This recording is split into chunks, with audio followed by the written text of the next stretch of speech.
Hey, what is going on, you guys? It is Mr. No Sleep here from Old School RuneScape, and welcome to a brand new video for you all today. So today I have loot from 3,000 Killerwatts. Initially the idea was loot from 1,000, but after trying them out for 1 hour, I was averaging about 350 kills. So I figure if I can average 350 kills every hour, then I might as well put a little bit more time into this video and kill 3,000 instead of 1,000. And also you guys get a better idea of the drops that way. So first things first, a little bit about Killerwatts. In order to get to the location of where they're at, you just got to teleport to Drainer Manor, or you can just use a glory and teleport to Drainer and then walk north. I just use the teleport tab personally. Killerwatts are then through the first staircase and then up the next staircase, and then you'll arrive at this white portal. Just got to go in if you've completed the quest Ernest the Chicken, and if you have 37 Slayer, this is where you're able to kill Killerwatts. And as you can see, I had not been here for many years, I'm assuming. And I was very curious at looking at these Killerwatts. I mean, in general, just they really do stand out from most monsters in RuneScape. You know, they start off as a charged ball of electric energy, and then it becomes an angry electrical shock. That's exactly what the Killerwatt description is. You know, it definitely stands out, maybe as a disturbing creature, maybe as just a unique one. Nevertheless, this series has absolutely no limits, so here we are killing 3,000 of them. And as you can see, first impressions of the drops, you know, as a lot of other monsters do in RuneScape, first thing right off the bat I was seeing was a lot of fire runes every drop, like multiples of at least 45 and so on. Then I was receiving unnoted soda ash and also unnoted fire orbs.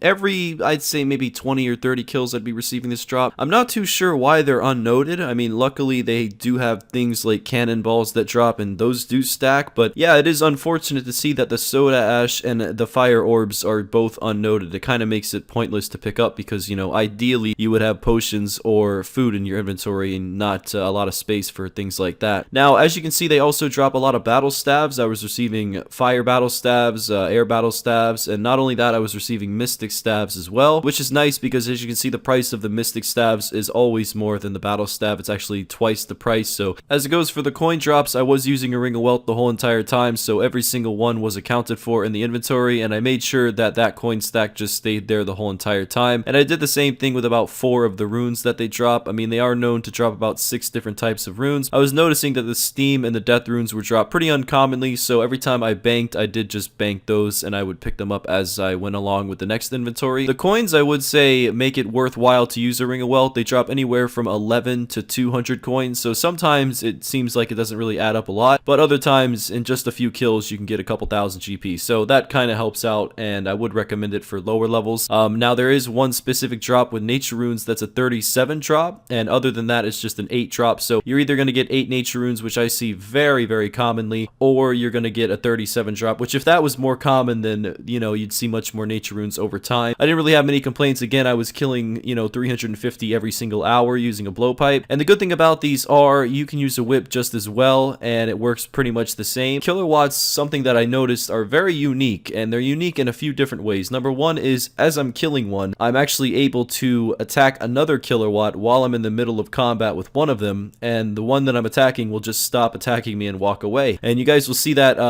probably throughout the video a few times. I made sure to add in a few clips of that. Yeah, I did find that to be a little bit unique, and it stood out to me because this is not multi-combat, and Killerwatts in general just have 2 different attack styles. As you can see here, they do have a magical range-based attack from a distance, and then as you get closer they switch to melee. So most people that I've seen in the past couple years who do this Slayer task, I always see wearing D-Hide, which does make sense, but do know that if you're using melee and you're killing them at close range, then the attack is usually always just melee based. So it doesn't really matter if you wear bandos with a whip or D-Hide with a blowpipe or a rune crossbow, magic shortbow, whatever you want to use. As you can see in this clip, there is a very nice zoom out feature, and in this area with Killerwatts it helps out tremendously. Sometimes they are spaced out, so whenever that occurs, just feel free to zoom all the way out, and I'm sure you'll be able to go to an area where there's a lot more spawns. If you're wondering why I was not using a cannon, it is because in this area, unfortunately, although these are a Slayer task, you cannot use a cannon in this area for some reason. Maybe it's because like it's a dream portal or something like that. You just have to use your weapon, and that's why these are considered to be a slow task. Even though they are low HP, I assume that's why people probably dislike them, is because it's not multi, and you can't use use that cannon to speed up the kill process either, so that's kind of a downside. But they do require 37 Slayer to kill, and they are assigned by Mazincha, and I think that's how you pronounce his name, and as well as Vanica. So you're really only likely to get the Slayer task if you're a low level. Maybe if you're starting up a low level Iron Man, this video gives you an idea of what drops you can expect to get if you decide to do this task. Most people at this Slayer level can't skip tasks, so you kind of have to deal with the certain tasks like this. At least these drops kind of give you an indication on what you can expect, and to be fair, they do drop a few notable alchables such as battle staves and things like that. I do think that since they drop unnoted orbs and unnoted soda ash, and those things really do help Iron Man accounts in general, I think that should be looked at, because if they did drop noted, then I think these would be worth killing, and I don't think anyone would ever really complain about a task like this. It just depends on what they drop, and such a small amount of an object like 2 fire orbs, maybe that should be increased to 4,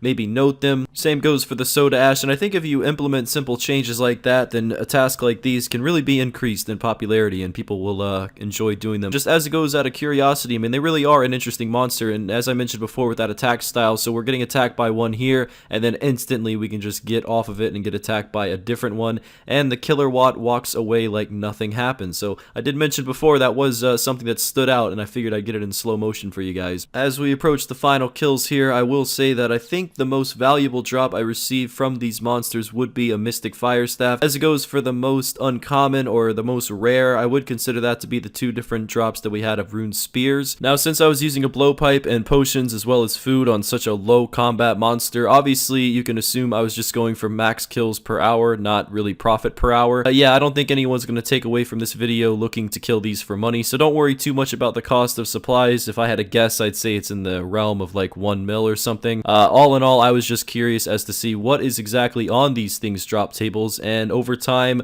does it add up to anything? With all that being said, here we are at the price check, and as you can see, we did get a decent amount of herbs, so again, I do stress that herb sack coming in handy. The gem bag as well, but not nearly as many gems as we did receive herbs. It would have been nice to see more death runes and steam runes since the price is pretty good on those, but we did get about 2,400 nature runes and 10,000 fire runes, so that is notable. And the first inventory price check comes out to be just about 1.8 mil, bringing out the calculator, 81k coins all in all. So I guess Ring of Wealth is optional. 3,000 kills, 81k cash, kind of up to you. I would say you could go either way, but yeah, we get the calculator and we do 1.8 mil, then we bring out all the other items, including all the staves, the mystic ones, battle, including the regular ones, and the second price check comes out to be 597k, rounded up to about 600k, and added on to the normal price check, it comes out to be just about 2.4 mil from around 3,000 kilowatts. Well, I think that's going to be it for this one, guys. Just want to give a big shout out to Michael Porter as well as the Cindy's and Krister323 for the suggestion to kill Killerwatts. I do appreciate your guys' comments, and if you enjoy the video, please subscribe. It helps a lot.